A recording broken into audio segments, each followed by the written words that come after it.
Olá, boa tarde a todos. Sejam todos bem-vindos.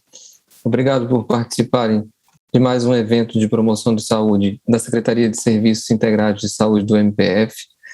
Eu sou Alan Ferreira, analista de saúde do Ministério Público, e eu gostaria de lembrar que, além dos eventos de promoção de saúde do Ministério Público da União, todos vocês podem encontrar orientações confiáveis no portal da saúde, disponível em saúde.mpu.mp.br.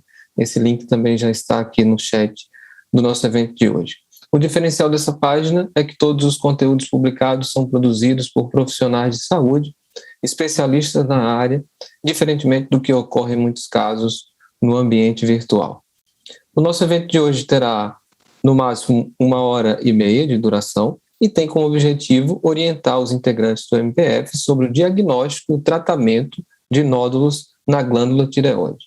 Neste evento, os participantes podem e devem participar com perguntas a qualquer momento, quando usarem o nosso chat. No entanto, pedimos que todos mantenham o microfone desligado durante a intervenção dos profissionais de saúde para o bom andamento do evento. Caso algum participante queira ver novamente tudo que será aqui discutido, o vídeo do evento será divulgado no portal da saúde em alguns dias. Claro, preservando o direito de imagem dos participantes. Deixaremos no chat também do nosso evento aqui o link do portal da saúde, o link do canal do YouTube, onde o vídeo também será disponibilizado, para que vocês possam se inscrever e serem notificados quando o vídeo estiver disponível.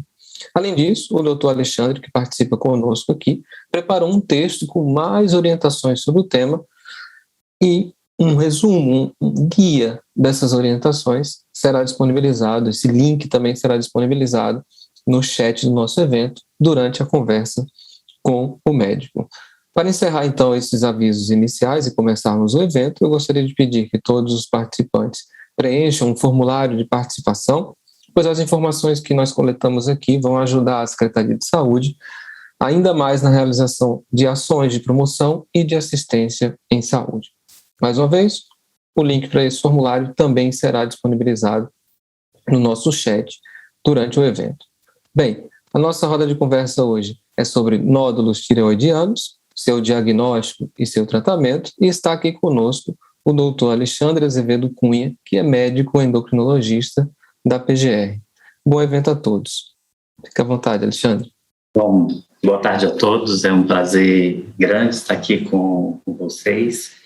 Quero agradecer a presença, de cada um. A gente sabe que tirar uma hora do nosso tempo para poder estar disponível para uma apresentação, muitas vezes não é fácil. Então, agradeço aí ao Alan pelas palavras e a todos vocês que puderem estar aqui presentes.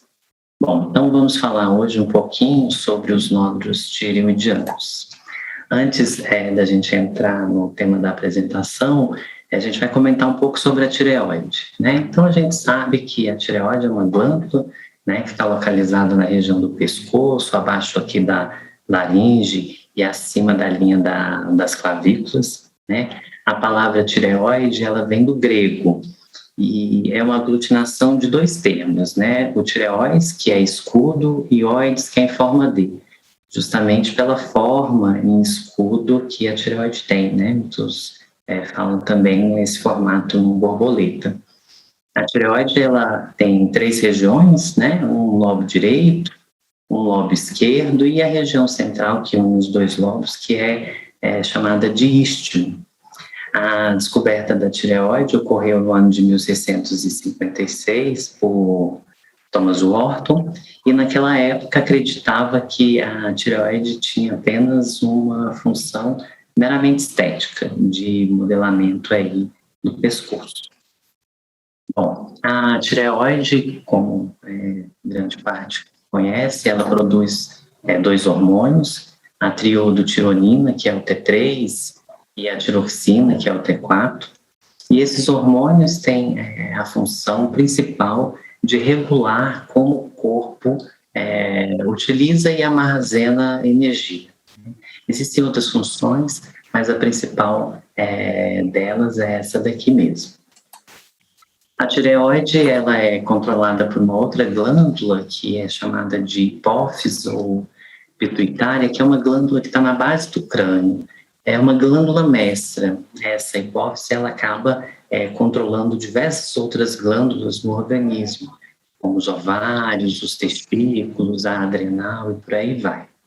Bom, essa hipófise ela produz um hormônio que é conhecido de vocês, que é o TSH, o hormônio estimulador da tireoide, e que tem a função de estimular a tireoide a produzir aí tanto o T3 quanto o T4.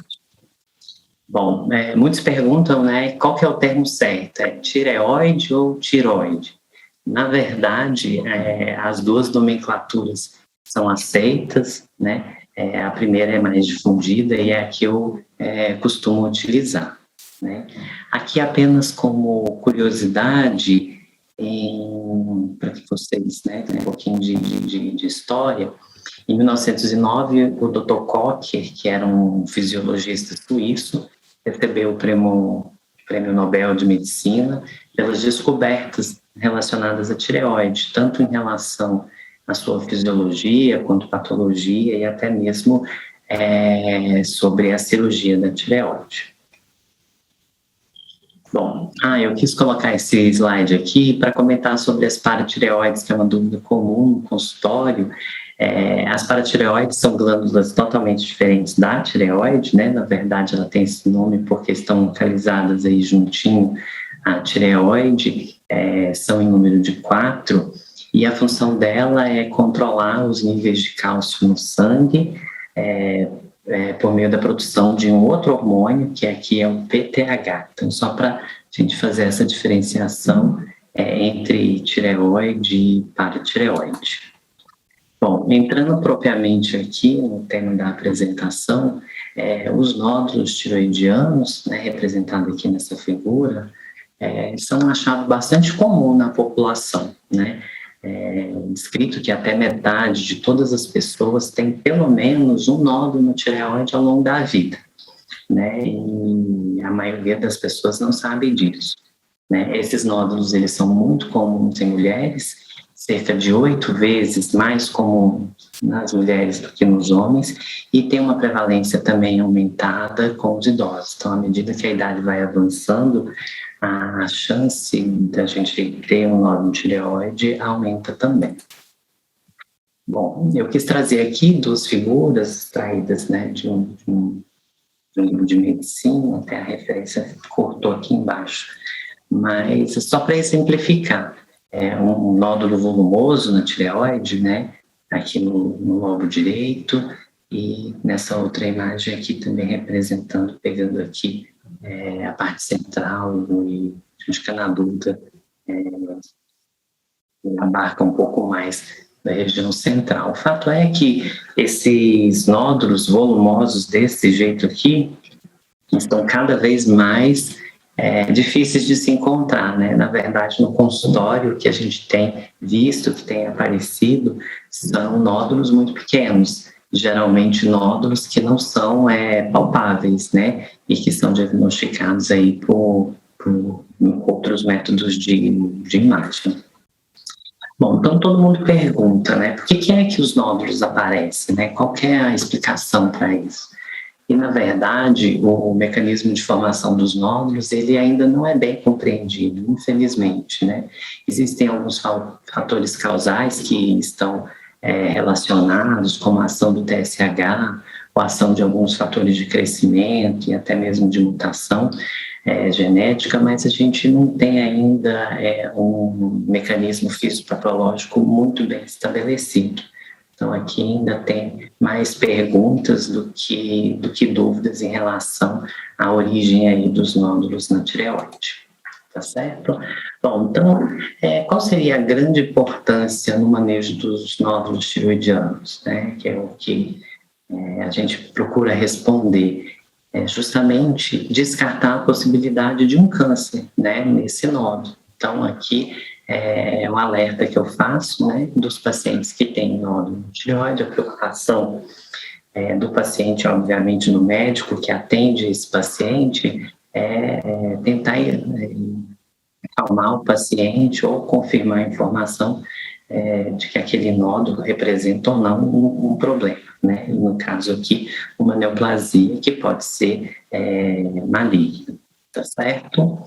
Bom, então, eu devo me preocupar quando eu recebo um diagnóstico de um nódulo tireoidiano? A resposta é depende, como tudo na vida, né? Mas o que serve de alento aqui para a gente é que mais de 90% dos nódulos tireoidianos, 95% desses nódulos tireoidianos são nódulos benignos e apenas uma minoria, né, de 5 a 10% podem representar algum tipo de câncer, tá certo? Bom, falando um pouquinho do câncer de tireoide, né, a gente tem que ele ocorre em 5 a 10% dos casos em adultos. Quando a gente vai para a população infantil, a questão já muda bastante de figura, né? Então, a porcentagem aumenta muito. Então, se a gente recebe uma criança no consultório, nosso alerta já fica, a luz amarela já pisca, porque a chance de ter um problema maior é maior.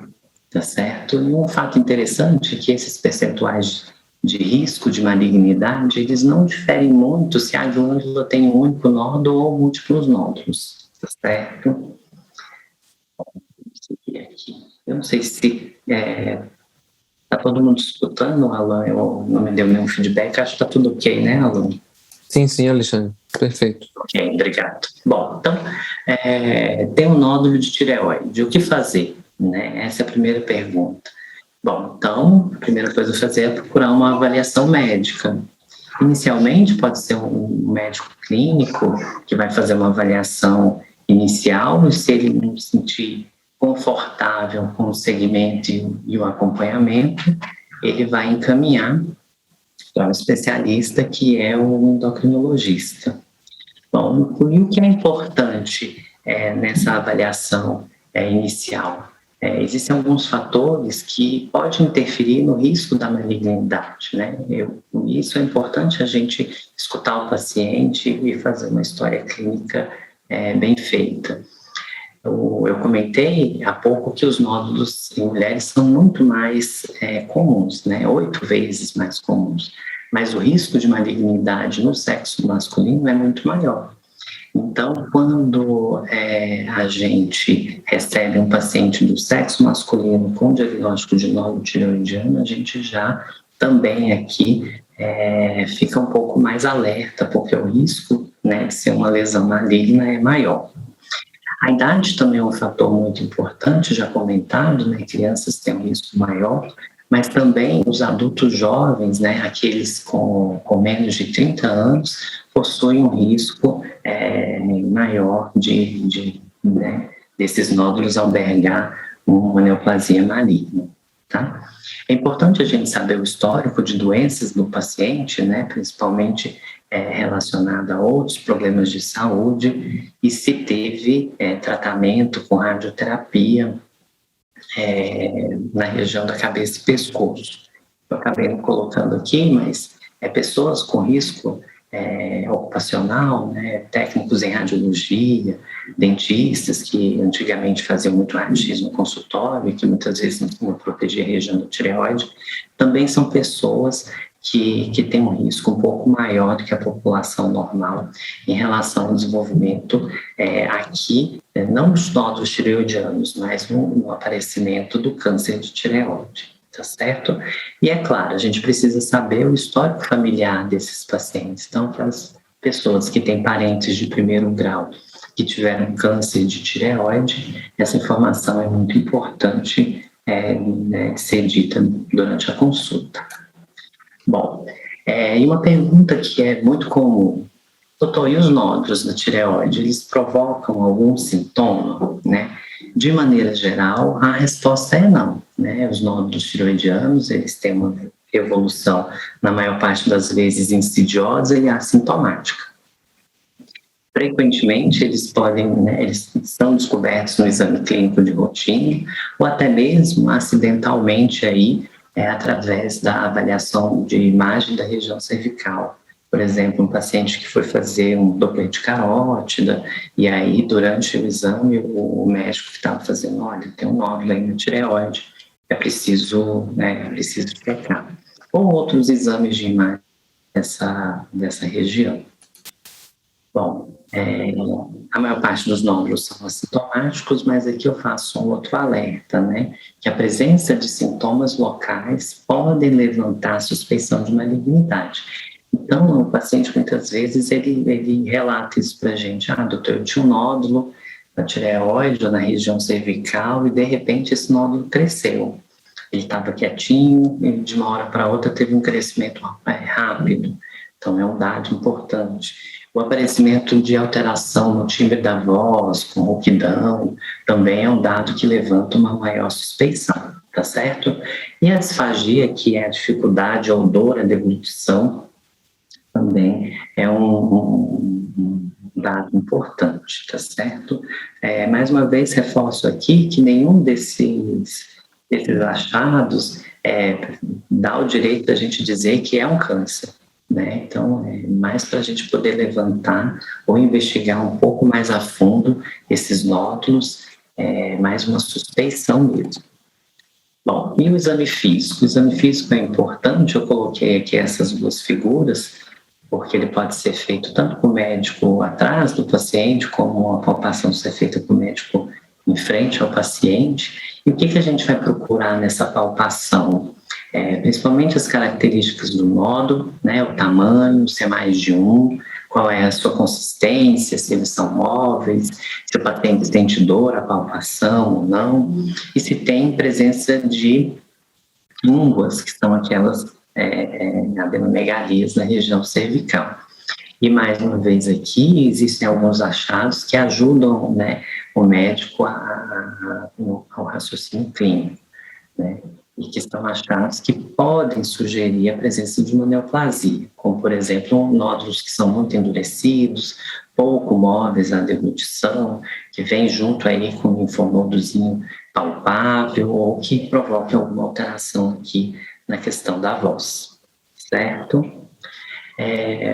Dando seguimento, é importante que todo paciente com nódulo tireoidiano tenha feito a avaliação da função tireoidiana, né, que é a dosagem dos hormônios, o TSH e o T4 livre. Né? A maior parte dos pacientes com câncer de tireoide vai apresentar-se com a função tireoidiana absolutamente normal, né?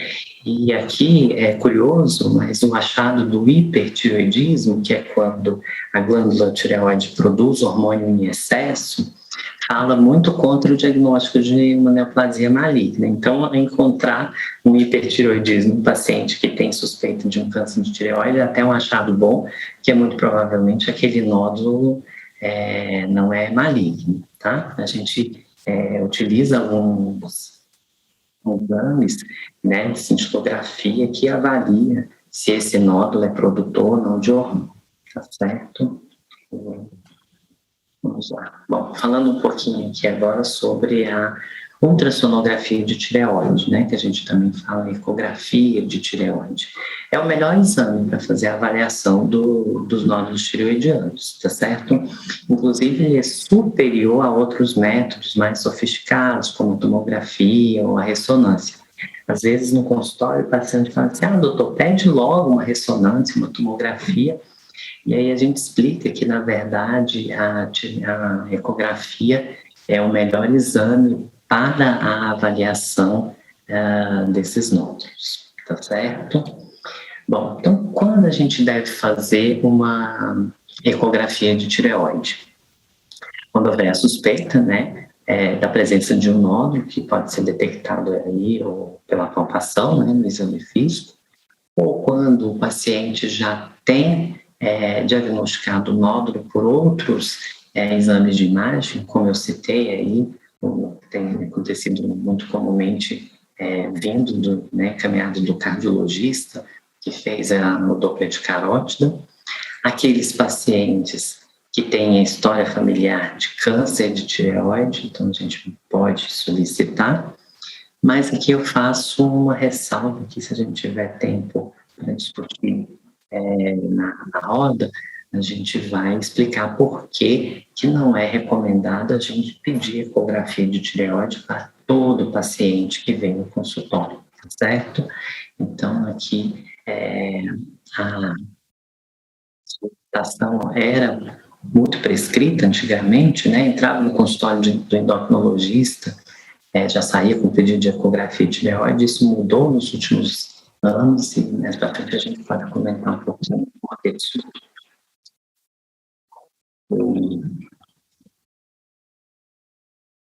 Aqui, travou um pouquinho agora, pronto. Qual a importância, então, da gente fazer uma ecografia de tireoide? Então, eu comentei que é o melhor exame, né, para avaliar esses nódulos, e, na verdade, a ecografia vai ajudar o médico a selecionar os nódulos suspeitos, aqueles que precisam de uma avaliação complementar para um exame de biópsia ou punção, tá certo? Então, a ecografia vai ajudar muito nesse sentido. Aqui eu coloquei duas figuras, mas só para ilustrar os tipos diferentes de nódulos e as imagens que a gente tem na ecografia de tireoide, né? Tem aqui, acho que vocês conseguem acompanhar aqui com a setinha do mouse, um nódulo que é cístico, que é o que a gente diz, que na verdade é um cisto, que essa região pretinha aqui é toda preenchida por líquido, e aqui, bastante diferente, já um nódulo sólido, né? Quando um paciente chega com essa imagem da primeira figura aqui no consultório, a gente já tranquiliza o paciente de cara, fala, olha, o que você tem na verdade é um cisto, né? Que tem baixo risco de malignidade e a gente vai só acompanhar. Diferentemente, quando chega um paciente com um exame mostrando um nódulo sólido, né, que a depender do tamanho e das características que esse nódulo possui, a gente vai indicar ou não a realização da punção. Falando na punção, né, causa arrepio aí nos pacientes, quando a gente comenta da necessidade da realização desse exame, mas eu estou aqui para tranquilizar vocês. É um exame que atualmente é feito guiado, né, por ecografia, então está aqui a mão do médico com o aparelho de ecografia, fazendo a punção. É um exame de baixo risco, ele pode ser feito no consultório, tem taxa de complicação muito baixa, a gente precisa mesmo orientar o paciente e tranquilizado de que não é um bicho de 7 cabeças esse exame, não, pelo contrário, né? Aqui em Brasília, por exemplo, a gente tem alguns médicos que a gente encaminha e que muitas vezes o paciente retorna e fala assim, realmente eu praticamente não senti nada, foi muito tranquilo. Então, a punção, que é tem essa siglazinha de PAF, que é punção aspirativa por agulha fina, é o melhor método para diferenciar entre as lesões benignas e malignas da tireoide. Quando a gente recebe o resultado dessa biópsia, pode englobar todos esses laudos aqui, passando desde aquele achado que é benigno, por uma zona cinzenta em que a gente não consegue definir direito se o nódulo é benigno ou maligno, e até os resultados malignos mesmo, tá certo? O grande problema está aqui, nesse resultado indeterminado, que aí a gente vai precisar ou repetir a punção ou complementar aí a avaliação com alguns testes genéticos, que atualmente ainda são muito caros e a gente tem utilizado pouco, tá certo? Existe um diagnóstico que não é tão raro de acontecer, que é esse último aqui de baixo, que vem escrito lá no laudo, né? Não diagnóstico ou insuficiente. Quando acontece isso, porque durante a realização do exame não se conseguiu colher quantidade suficiente de material para o médico patologista avaliar, tá certo? Então aqui, nesses casos, muito provavelmente a gente vai solicitar uma nova punção. E esses erros de amostra que a gente não consegue colher ou o material é insuficiente ocorre principalmente naqueles nódulos menores, né, ou muito pequenos, abaixo de 1 centímetro, ou naqueles nódulos maiores do que 4 centímetros. Bom, está terminando já, para não cansar muito aí vocês. Vamos falar um pouquinho sobre o tratamento, né? Então, o tratamento vai depender do tipo de nódulo tireoidiano encontrado. Em se tratando de nódulos benignos, a maior parte deles, o tratamento, na verdade, vai ser um acompanhamento, né? A gente não vai indicar nenhum tipo de cirurgia, nenhuma ablação com álcool ou com radiofrequência, porque a gente vai fazer o acompanhamento desse nódulo, né? A gente só vai intervir em nódulo benigno quando ele é muito volumoso, e aí ele pode estar comprimindo alguma estrutura da região do pescoço, ou por uma questão estética a pedido do paciente, o que não é muito comum, tá certo? Mas, em geral, nódulos benignos, o tratamento, na verdade, é um acompanhamento. Os pacientes perguntam assim, doutor, não tem um remédio que a gente tome para poder dissolver esse nódulo, para ele diminuir de tamanho? E a resposta é não, tá certo? Um nódulo que apareceu e que é benigno, a gente vai deixar ele quietinho lá. Se ele não estiver provocando nenhuma compressão, se for de um tamanho pequeno, não estiver causando nenhum transtorno para o paciente, tá certo? E o tratamento dos nódulos malignos, aqui também a abordagem exata vai depender do tipo de câncer, né? Encontrado. Existem os cânceres que eu costumo brincar com os pacientes, os cânceres de tireoide, aqueles bem bonzinhos, e os agressivos, né? Felizmente, a maior parte dos cânceres de tireoide tem um bom prognóstico, ou seja, são cânceres que, uma vez tratados, apresentam uma alta taxa de cura, de sucesso no tratamento, e uma pequena parte, só uma minoria dos cânceres de tireoide são cânceres com comportamento agressivo, né? Em geral, então, a gente vai indicar a cirurgia com a remoção total ou parcial da glândula, dependendo do que foi encontrado no anátomo patológico ou na própria avaliação durante a cirurgia, e indicar um tratamento complementar, quando necessário, o iodo radioativo, para queimar algum resquício de tecido tireoidiano ou de câncer de tireoide que, porventura, possa ter ficado aí no organismo do paciente após a cirurgia. Obviamente, se toda a tireoide for removida com a cirurgia, a gente vai precisar repor o hormônio da tireoide, né? Que é o comprimidinho que a gente toma no jejum todo dia, e é um tratamento bem simples. Tá certo? Eu acho que esse foi o último slide. Isso, exatamente. Eu trouxe aqui, eu vou pedir licença para vocês, 5 minutinhos para a gente comentar um pouco sobre essa pintura, e aí depois vocês vão entender o porquê.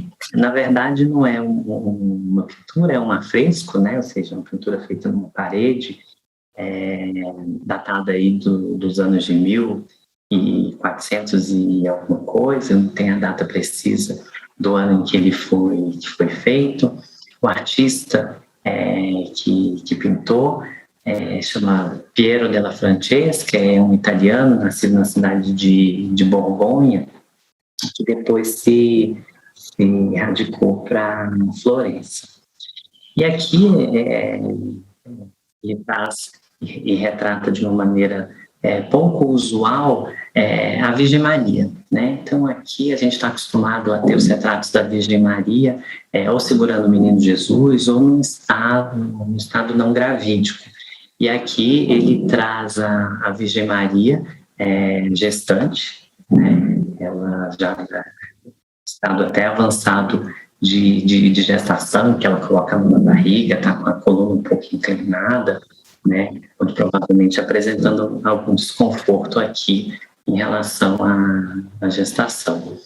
E o que acho interessante, né, na descrição pelos historiadores dessa representação, é que, apesar da origem humilde de Maria, que a gente sabe, aqui ela é retratada como pertencente à realeza. e uma tenda luxuosa, toda ornamentada, né, com uns bordados, aparentemente a ouro, e os relatos dos estudos dessa pintura, além da questão da exaltação da mulher e da gravidez em si, que a tenda representaria a igreja e no interior dela a Maria guardando aquilo que é mais precioso, que a gente pode usar a metáfora ou do corpo de Cristo ou da vida, né? E aí vocês estão se perguntando que danado que tem a ver isso com a tireoide. E aí quando a gente faz aqui uma aproximação da imagem, a gente percebe claramente que a pessoa que serviu de inspiração para o artista tinha um problema tiroidiano. Ó. Então a gente vê aqui um pescoço assimétrico, né, com um volume aumentado, e eu achei muito interessante essa figura, justamente por representar lá atrás, né, nos anos de 1400 e alguma coisa, uma pessoa com um problema na tireoide, muito provavelmente um nódulo ou um bócio multinodular, que é o que a gente chama quando o paciente tem mais de um nódulo, tá certo? Bom, era isso que eu queria comentar com vocês. Agradeço a paciência, eu acho que eu extrapolei aqui uns minutinhos da apresentação e estou à disposição para tentar responder aí as perguntas de vocês. Tá bom? Obrigado. Muito obrigado, Alexandre, pela sua exposição, por essa aula sobre a tireoide. Não é? Quero lembrar a todos que eu estou deixando aqui nesse momento no nosso chat um link que vai para um texto que o Alexandre escreveu, que é um resumo de tudo isso aqui que foi explicado, e vocês podem ter isso registrado, ler com calma depois. E, Alexandre, já temos aqui 3 perguntas para você. A primeira pergunta é do Rogério, que está aqui conosco, e ele diz assim: embora não haja sintoma, descobri por acaso no exame de ultrassonografia um nódulo.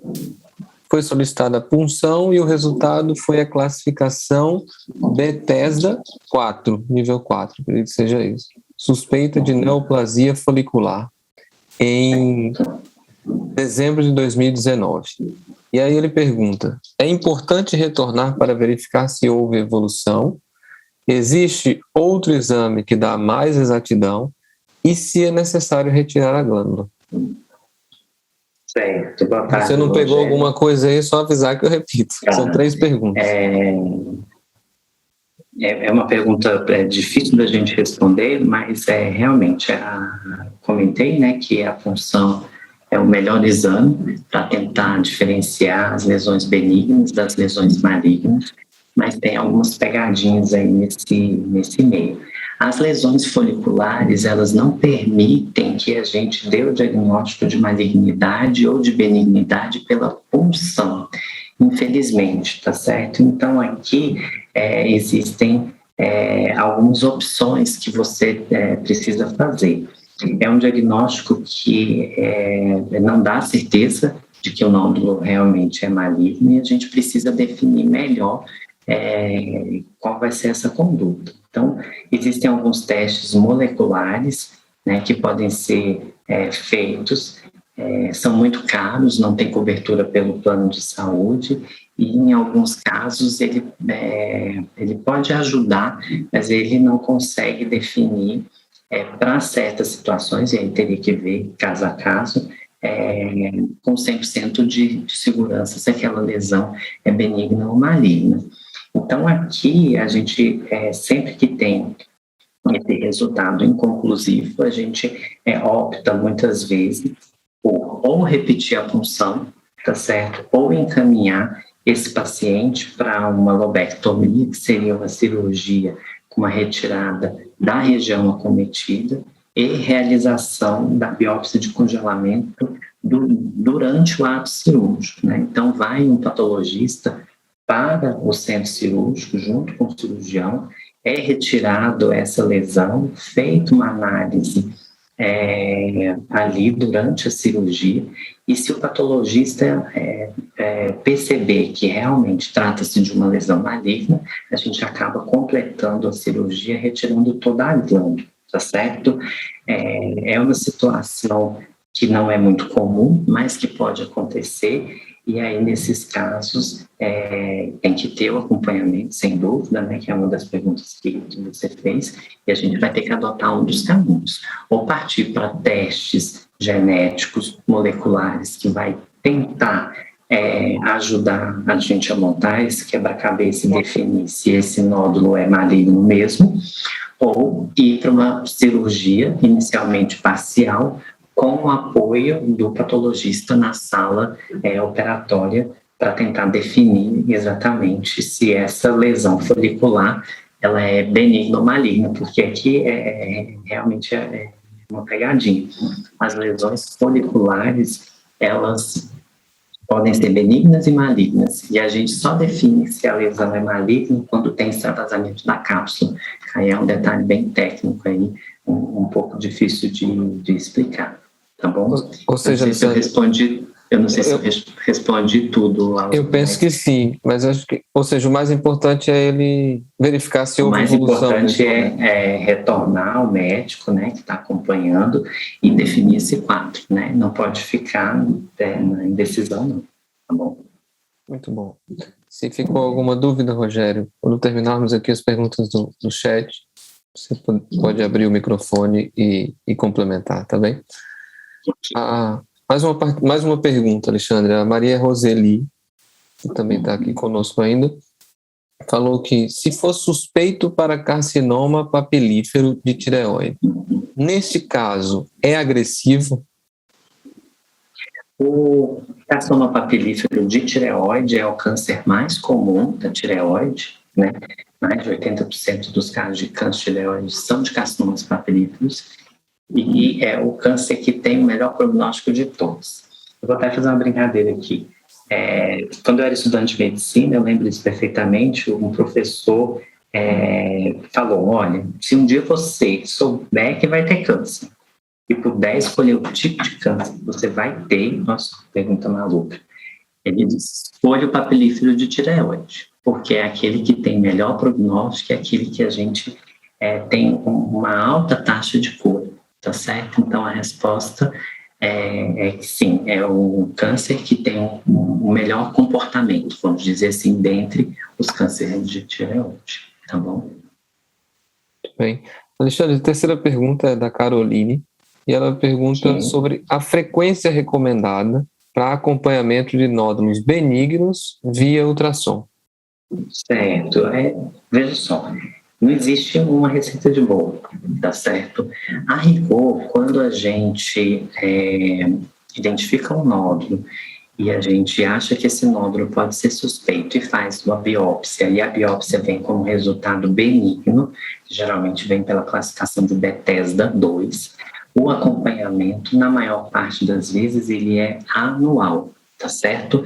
Se for um nódulo que já vem sendo acompanhado há bastante tempo e que tem permanecido basicamente inalterado, a gente pode espaçar esse tempo para poder ficar repetindo as ecografias. Da mesma forma, quando a gente percebe que esse nódulo ele tem apresentado mudanças sucessivas de aumento de crescimento ou aparecimento de algumas outras características que ele não tinha, a gente pode encurtar esse tempo para 6 meses ou até menos, tá certo?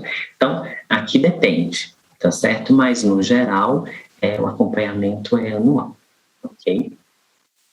Obrigado, Alexandre. Agora eu queria pedir ao Daniel Matos, da PRPB, ele pediu aqui para usar o microfone. Fica à vontade, Daniel. Pois não. Sim, está chegando aí o áudio? Sim. Perfeito. Eu prefiro usar o microfone, prefiro usar aqui, fazer a pergunta oralmente, porque fica melhor para me expressar. Então, primeiramente, parabéns aí aos senhores aí pela iniciativa de realizar essa palestra. Parabéns aí ao doutor Alexandre, né, pela brilhante exposição. E a minha dúvida é a seguinte: eu, de uns dias para cá, senti uma dificuldade em ganhar massa magra. Na verdade, eu até perdi um pouco de massa magra, né? E suspeitei de algum problema aí, algum hormônio desregulado, enfim. Fiz uma série de exames com uma nutróloga e os exames da tireoide, eles apresentaram uma discreta alteração, não é? Eu fui a um endocrinologista, ele realmente identificou essa discreta alteração e me pediu para refazer os exames, só para ter certeza, e pediu também um ultrassom da tireoide, e esse ultrassom acabou acusando aqui, eu estou com ele na minha tela, um nódulo sólido no lobo esquerdo da tireoide. Eu ainda vou retornar para ele com esse laudo, com a imagem também. Imagino que ele vai fazer uma punção. Então, resumindo, esse nódulo ele pode estar me impedindo de ganhar massa magra, ou então me fazendo perder massa magra, considerando que eu tenho uma alimentação saudável e pratico atividade física? Essa é a minha pergunta. Beleza, obrigado.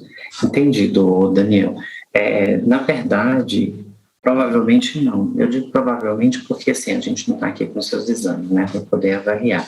Mas se você já mostrou o resultado dos exames de sangue, da função tireoidiana para o médico, e que ele falou que tem uma alteração muito discreta, então, a resposta é que essa alteração discreta não tem impacto nenhum na sua, na parte metabólica, vamos dizer assim, nessa questão de ganho ou perda de massa, seja ela de massa magra ou não. Então, a resposta é não, tá certo?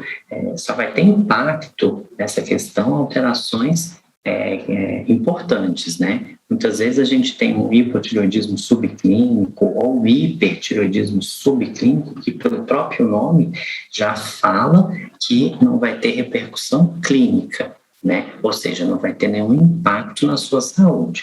Então, muito provavelmente a resposta é não, não tem impacto. E a gente vai dizer isso pelo resultado do exame de sangue e não pela questão da presença do nódulo em si, né? Outra coisa que eu queria reforçar aqui é que, assim, a ecografia de tireoide não nos dá o direito de afirmar se aquele nódulo é benigno ou maligno. Na verdade, ele vai ajudar a gente a selecionar nódulo suspeito ou não. É claro que, né, as características que possam estar lá na ecografia vão ajudar muito a gente, né? Quando tem só características benignas, a gente fala assim, olha, tudo bem, vamos acompanhar esse nódulo, tá certo? Mas, no geral, a gente não costuma dar alta para o paciente, tirando raras exceções de alguns cistos muito pequenos, a gente faz o acompanhamento, tá certo? Justamente porque a gente não pode dizer só pelo exame da ecografia que aquele nódulo é benigno ou maligno, tá certo? Obrigado, doutor. É isso. Obrigado, Daniel, pela pergunta. Antes até de continuar, eu quero lembrar aqueles que estão fazendo pergunta e querem fazer com o microfone, não há nenhum problema para o evento. Só lembrar que o evento será divulgado no YouTube, então ao fazer as perguntas verbalmente, como o Daniel fez, também, Daniel, você está de acordo que essa imagem seja divulgada, e, claro, seu nome, sua voz, tá bem? Tranquilo, sem problema nenhum. Alexandre, mais uma pergunta, muito interessante. Uma participante pergunta se existe alguma comprovação de que a vitamina E ajuda a reduzir os nódulos da tireoide, inclusive se a solução de Lugol também ajuda em alguma coisa.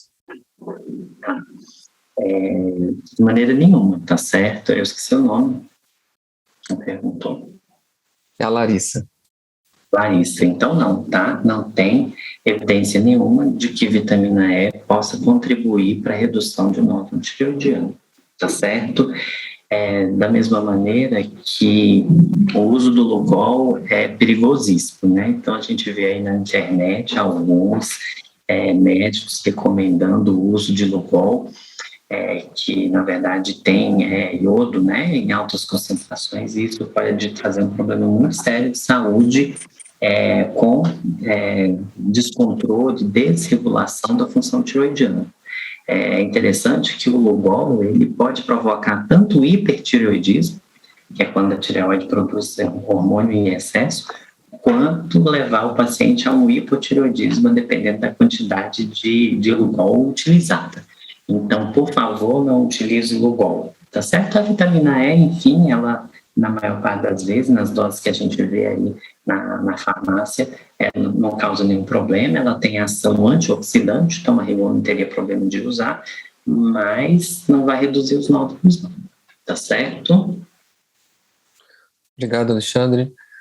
Há mais uma pergunta aqui, do Marco, que também participa conosco. Ele diz que tem alguns nódulos e tem um diagnóstico indeterminado, né? E a endocrinologista que acompanha ele recomendou, diz que numa repetição desse exame, se der novamente indeterminado, ela recomenda a remoção. Diante dessa situação, ele pergunta se há alternativas para determinar com precisão se é maligno ou não. Tá. Bom, primeiro que a médica que está te acompanhando está correta. É o que a gente recomenda. Na verdade, a gente segue um protocolo, né? Isso já é bem estabelecido. Assim. A gente acaba que no acompanhamento do nódulo de tireoide, a gente não faz as coisas assim da nossa cabeça. A gente segue mais ou menos um protocolo, que é o que tem estabelecido aí no mundo inteiro. Então, diante de um resultado indeterminado, a orientação é que a gente repita, pelo menos mais uma vez, a punção, tá certo? A punção, ela não pode ser repetida de imediato, a gente deve aguardar um intervalo médio de 3 meses para poder repetir a punção. Por quê? Porque se a gente punciona e aí daqui uma semana ou menos repete essa punção, durante o processo de punção a gente gera uma reação inflamatória local. E se eu volto com a agulha naquele mesmo local que eu puncionei, eu vou pegar muitas células inflamatórias e aí eu não vou conseguir fazer a análise da lâmina, tá certo? Então a gente deve aguardar para poder repetir. Aqui existe também a possibilidade da gente fazer testes moleculares, é aquilo que eu comentei, que é muito pouco feito, ele não traz uma segurança absoluta para confirmar ou excluir. Existem as porcentagens de sensibilidade e especificidade de cada teste utilizado, mas que isso aqui ainda é um pouco confuso, tá certo? E como é um exame que a gente solicita muito pouco, pelo custo muito elevado desses exames, a gente acaba indicando, na maior parte das vezes, a repetição da punção, e se nessa punção novamente mostrasse um resultado indeterminado, muitas vezes a gente acaba indicando a cirurgia para poder esclarecer de uma vez por todas esse quadro aí, tá bom? Obrigado, Alexandre. Mais uma pergunta. Há um participante que tem uma filha de 11 anos e o resultado de sangue apontou alterações nos níveis de triglicerídeos e hormônios da tireoide. E ele disse que a filha vem ganhando peso mesmo tendo uma alimentação saudável, e então ele pergunta se deve se preocupar com este resultado alterado no exame de sangue.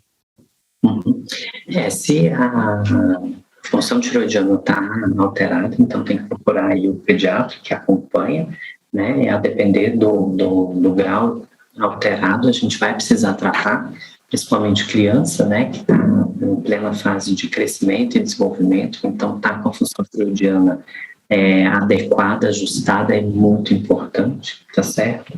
Quando a tireoide ela está com os níveis alterados, ela pode inclusive interferir com os valores do triglicerídeo, tá certo? Então, sempre que chega um paciente com alteração na função tireoidiana e também com triglicerídeos alterados, é claro que a gente vai recomendar dieta, reeducação alimentar para a questão do triglicerídeo, mas antes de a gente tratar com remédio o triglicerídeo, a gente vai ajustar a função tireoidiana primeiro, tá certo? Então, eu recomendo, né, fazer uma avaliação com o médico que acompanha e perguntar se aquela alteração precisa ser tratada.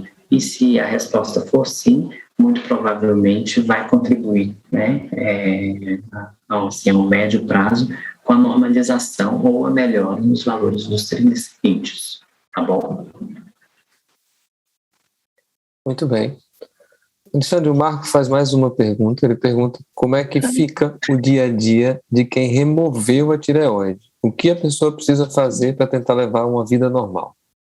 A vida normal é simples demais. Olha, quem retirou a tireoide, obviamente, né, como eu comentei, vai precisar fazer a reposição do hormônio tireoidiano, porque se não tem tireoide, a gente vai precisar do hormônio e ele vai vir, né, da ingesta do comprimido e tem que ser feito todo dia, tá certo? Mas não causa nenhum problema, né? Então, na dose certinha, é um comprimidinho que é tomado em jejum, tem esse inconveniente de ser tomado em jejum, né? A gente precisa aguardar 30 minutos para poder se alimentar. Eu brinco com os pacientes no consultório de que esse remédio ele é antissocial, então ele não se mistura com ninguém, ele tem que ser tomado com água, tem que ser em jejum, tem que aguardar os 30 minutos aí mesmo, porque a alimentação ela prejudica a absorção do remédio. Então, precisa seguir direitinho a orientação do médico. Mas vida normal, uma vez reposto o hormônio, os problemas estão resolvidos, tá bom? Muito bem. E ainda temos mais perguntas, Alexandre. Beleza, vamos lá. A Gilza diz que tem alguns nódulos, fez punção e são benignos, mas o ano passado não fez acompanhamento. Esse ano, os 2 nódulos estão maiores e acusa vascularização na ultrassonografia. Os hormônios alterados. Essas alterações hormonais têm ligação com os nódulos? Essa é a pergunta dela. Depende, tá certo? Igual eu comentei lá no início da apresentação, que o TSH ele pode estimular o desenvolvimento ou o crescimento de tecido tireoidiano. Então, a depender do valor da tireoide, pode sim ter contribuído para o aumento do nódulo, tá certo? O fato de você não ter feito o acompanhamento ano passado, então aí a gente vai precisar ver direitinho o que foi que mudou, né? É sempre interessante ter os exames anteriores para a gente poder fazer essa comparação e definir se vai ter necessidade de uma nova punção ou não. A rigor, o nódulo benigno permanece benigno, tá certo? Então é muito difícil a gente recomendar uma nova punção de um nódulo que a gente já sabe que ele é benigno. A não ser, é claro, quando esse nódulo cresce além do esperado que ele cresça, porque mesmo os nódulos benignos têm uma taxa normal de crescimento. E aí a gente precisa avaliar qual foi o percentual de aumento desse nódulo de um ano para outro. A gente calcula isso, tá certo? E se apareceu alguma característica suspeita que não tinha no exame anterior. Então, o médico vai avaliar, a depender desse tamanho, dessa taxa de crescimento, dessas novas características, se vai ser necessário a realização de uma nova punção. Ok? Nesse caso, ela deve procurar um endocrinologista, Alexandre? Sim, sempre, né? A gente fala assim, faça avaliação médica. Não pode ir no Google e pesquisar, porque as coisas podem ser diferentes, então tem que levar o exame, né? Ter o histórico do exame anterior, isso tudo é muito importante, tá certo? Então, na dúvida, sempre procure fazer uma avaliação médica, tá? Muito bem. Mais uma pergunta, Alexandre. É uma participante aqui que disse que tem hipotireoidismo de Hashimoto tratado há muitos anos, só que nos últimos exames o TSH caiu muito. Ele disse que está ali em torno de 1,66. E ela pergunta se é um caso para reduzir o hormônio que ela toma, que no caso é o Puran 62,5. Em geral, um TSH de 1,60 com T4 livre normal não tem problema nenhum, tá certo? Aí precisaria ver qual é o valor do T4 livre, se ele está em níveis adequados, mas a princípio o que você está falando aí parece que está tudo bem, né? A gente só diminui a dose do hormônio quando o valor do TSH cai muito e, além disso, o T4 livre aumenta, né? Porque sempre que o TSH cai, o T4 livre aumenta e vice-versa, né? Quando o T4 livre aumenta, o TSH cai, tá certo? Muito bem. Agora temos mais um participante que quer fazer pergunta usando o microfone, o Marco Antônio Dourado, da PRPR. Fica à vontade, Marco. Boa tarde, doutor. Obrigado por sua disposição em nos atender e nos ajudar. Eu tinha falado anteriormente, não deixei claro nas perguntas, que é o seguinte: em 2019, eu fiz uma punção. Deu benigno. Aí, quando foi agora, em março, início de março, a minha endocrinologista está tentando pesquisar as causas da minha osteoporose de coluna. Estou no início de osteoporose. E o que ela pediu para fazer também, tireoides, o PTH, né, deu alterado, e ela pediu para fazer mais uma punção para ver se continuava benigno um nódulo maior. Fiz a punção, ela falou, deu indeterminado, vamos esperar mais uns 3, 4 meses para fazer de novo, né? E eu fiz agora no final de julho. Deu indeterminado de novo. Eu falei, ué, como é que pode? Ela falou, acontece. Aí, então, remarquei para final de novembro fazer uma terceira punção. Aí eu tô naquela. Aí ela falou, olha, se continuar dando indeterminado, por vezes que a gente faça, talvez seja o caso de te encaminhar para cirurgia de remoção. Foi inclusive aí que eu perguntei para o senhor quais seriam as decorrências de não ter mais a tireoide, né? Caso precise remover. Olha, ela está certa, né? Em alguns casos selecionados, a gente pode fazer a punção pela terceira vez, né? O que é descrito na literatura, que com 2 punções indeterminadas, na maior parte das vezes a gente tem que prosseguir aí com a avaliação cirúrgica, né, da lesão. Mas pode, não digo que está errado não, se tentar uma terceira punção e verificar se a gente consegue definir melhor esse quadro. Uma coisa que chamou a atenção na sua fala é que você disse que está com osteoporose com alteração do PTH, né, que foi isso que eu comentei sobre a paratireoide.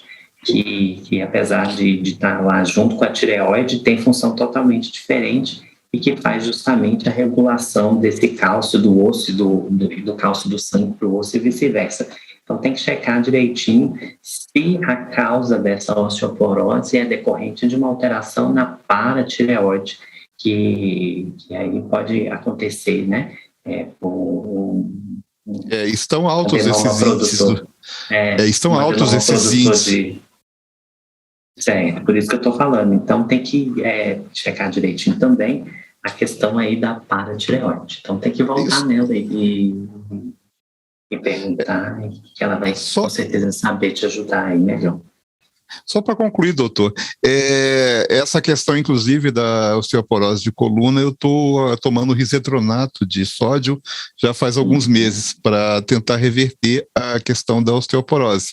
E estou tomando também composto ProSUD+, para ver se balanceia a tireoide, e estou tomando por dia aí umas 10.000 UI de vitamina E. Ela já passou para E porque minha vitamina E estava em nível 36 no ano passado. Quando foi no início desse ano eu fui fazer de novo, fui ver, tomei um susto, né? Caiu para 28 ou 26, se não me engano, e agora está em 24 mesmo, tomando sol todo dia. Só um detalhe, eu tenho uma derivação intestinal que faz desvio do meu quimo, né? Uma parte, 80%, segue para o intestino grosso e 20% fica para absorção. Talvez seja isso também, né? Porque essas bariátricas, toda bariátrica é complicada. Essa que eu fiz ela não é mutilatória de estômago, ela foi um bypass intestinal para jogar uma parte ali. Essa cirurgia depois, eu fiz no início do século, né? E inclusive ela já está até vetada, falou, não faça mais isso, não faça mais essas coisas. Então, eu estou naquela questão do problema de absorção da parte do intestino delgado, das partes que seriam absorvidas ali, né? Então, estou tentando repor vitamina D, vitamina D, né? E alguns nutrientes. O resto está normal. Ó, triglicerídeo está normal, colesterol está normal, glicose está normal, a insulina glicada está normal, está tudo normal. O meu calo está sendo mais essa parte de absorção de algumas vitaminas e mais essa questão súbita da osteoporose. Aí entra aquela coisa, você aperta de um lado, afrouxa do outro. É muito comum, né, paciente pós-operatório de cirurgia bariátrica cursar com desabsorção de alguns nutrientes, né, o cálcio é um deles, e, consequentemente, as consequências aí da baixa absorção de cálcio, que pode resultar até de uma osteoporose. E tá certinho, é isso mesmo. Obrigado, doutor. Beleza. Obrigado pela pergunta, Marco, pela participação. Alexandre, uma participante pergunta se há correlação entre os diagnósticos de nódulo benigno na tireoide, hipotireoidismo e síndrome de ovários policísticos. Que é o caso dela. Correlacionar os três, a gente sabe que o hipotireoidismo, principalmente aquele relacionado com a tireoidite de Hashimoto, é fator de risco para o desenvolvimento de nódulo tireoidiano. Agora, correlacionar tudo isso com ovário policístico, eu desconheço, tá certo? Vou colocar dessa forma. Desconheço se tem alguma relação, eu desconheço, tá certo? Mais uma curiosidade. O hipotireoidismo, sim. Também. Mais uma curiosidade de uma participante. Mas uma coisa que é bem comum atualmente são aquelas cápsulas de café que usamos para fazer café na máquina, Alexandre, que podem conter plástico e alumínio. E ela pergunta se você conhece alguma coisa, se há algum estudo que esse plástico e esse alumínio que há nessas cápsulas pode prejudicar a tireoide. O que a gente sabe, principalmente relacionado com o plástico, né, é a questão do bisfenol A, que pode sim ter implicação aí na desregulação hormonal. E o que a gente toma cuidado é principalmente em criança. Não sei se alguém já percebeu que as mamadeiras, as chupetas, fala que principalmente relacionado à parte do plástico. Vem escrito livre de BPA, né, bisfenol A, que é justamente uma partícula que pode interferir na produção ou desregulação hormonal. Então, a resposta plástico, sim. Alumínio, é difícil a gente ter intoxicação por alumínio, né? Muitas vezes a gente até vê paciente que chega com dosagem de alumínio e não é paciente que tem exposição ocupacional a esse metal, então é muito mais difícil, tá? Para o alumínio é difícil. Para o plástico, aí tem a questão dos desreguladores endócrinos que a gente fala, né? E dentre esses desreguladores endócrinos está o bisfenol A, que é presente aí nos plásticos, ou em alguns tipos de plásticos, né? Vamos dizer assim. Muito bem, temos que ficar atentos, né? Isso, exatamente. Mais uma pergunta, Alexandre. Durante a gravidez, é possível que haja crescimento do nódulo ou aumenta a chance dele se tornar maligno? Olha, não, a chance de se tornar maligno, não. Que o nódulo pode crescer durante a gestação, isso pode acontecer sim. Né? Mas aqui eu quero tranquilizar a paciente gestante que tem nódulo de tireoide ou que descobriu o nódulo de tireoide gestante. Né? A gente pode fazer a avaliação e o tratamento desse nódulo após o parto, mesmo esse nódulo se tratando de um câncer de tireoide. Aqui eu faço uma ressalva de que, assim, se tem uma punção e o diagnóstico é de um carcinoma papilífero de tireoide, a gente pode até retardar um pouco o tratamento desse câncer se tratando de uma gestante, tá certo? Outros tipos de câncer de tireoide, aí a urgência tem que ser feita, né, para ontem. Mas para os diagnósticos de carcinoma papilífero, a literatura resguarda a gente no sentido de que a gente pode, em alguns casos, deixar até para tratar após o parto. ou fazer a cirurgia naquele período da gestação que é mais adequado ou que tem menos risco para o bebê, tá certo? Então, respondendo a pergunta, os nódulos podem crescer durante a gestação e não necessariamente a gente precisa intervir nesses nódulos aí, nessa fase aí da vida. Muito bom. Para finalizar, Alexandre, temos aqui duas perguntas que tratam do hipotireoidismo de Hashimoto. Hipotireoidismo de Hashimoto. Ok. E é uma participante que pede para que você fale um pouco dele, como acontece, como é o tratamento. Certo. O hipotireoidismo, né, de Hashimoto na verdade, o Hashimoto é a causa mais comum do hipotireoidismo, né? É uma doença autoimune. A tireoide, na verdade, o organismo acaba produzindo anticorpos que agridem a tireoide, e esses anticorpos inflamam a tireoide e ela deixa de produzir adequadamente o hormônio, né? Isso, na maior parte das vezes, tem um caráter familiar, é genético, certo? Mas ele não difere muito do hipotireoidismo que não é Hashimoto, tá certo? O tratamento ele é igual, com reposição hormonal, e é uma doença que a gente considera que tem aí um caráter benigno, tá certo? Não causa grandes problemas em si, né? Fazendo acompanhamento, se tratando adequadamente, tá certo? Então, o hipotireoidismo de Hashimoto, a gente brinca que é um arroz com feijão, tá certo? O Hashimoto é a causa mais comum do hipotireoidismo, é autoimune, mas o tratamento não difere aí dos outros tipos de hipotireoidismo, não, tá certo? A gente faz um alerta aqui, principalmente nas pacientes em idade fértil, que tem hipotireoidismo de Hashimoto, né? Que aí é um momento da vida que tem que, se for engravidar, prestar bem atenção na função tireoidiana, que a gente acaba tendo a necessidade de aumentar a dose ou de tratar aquele paciente que muitas vezes tem o Hashimoto, mas que não precisa tratar, né? Nessa fase da vida, que é a idade fértil, principalmente nas mulheres que estão tentando engravidar.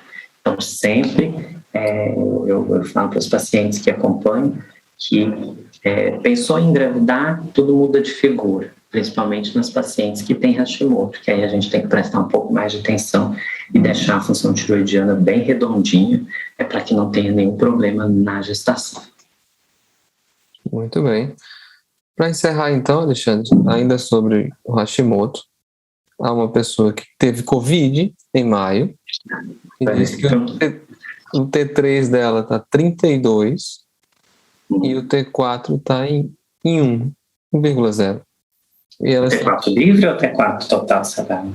Ela não especificou, talvez possa incluir.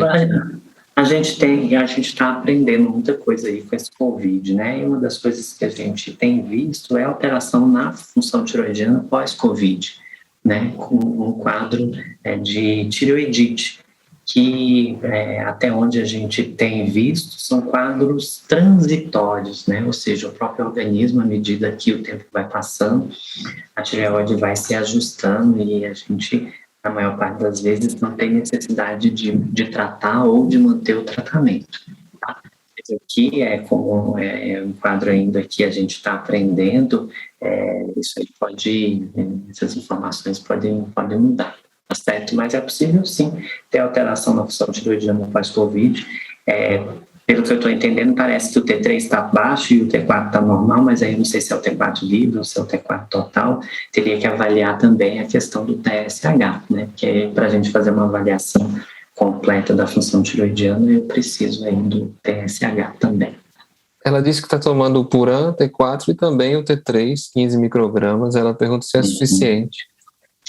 Olha, é controverso o uso de T3 na reposição hormonal, né?